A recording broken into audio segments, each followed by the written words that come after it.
ভালোবাসা সুন্দর যদি সেই ভালোবাসাকে তুমি সঠিকভাবে কাজে খাটাতে পারো।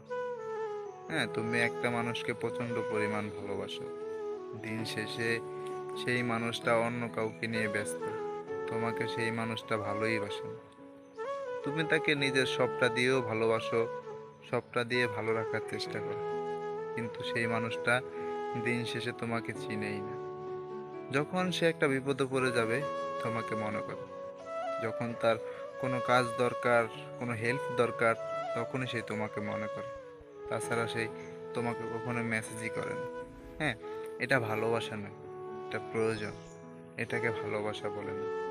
তুমি হয়তো মনে করো যে তোমাকে ভালোবাসে বিদায় তোমার কাছে সব কিছু শেয়ার করে, কিন্তু না, এটা ভালোবাসা নয়, এটা প্রয়োজন। প্রয়োজনে প্রিয়জন হয়ে সে আপনার পাশে আছে।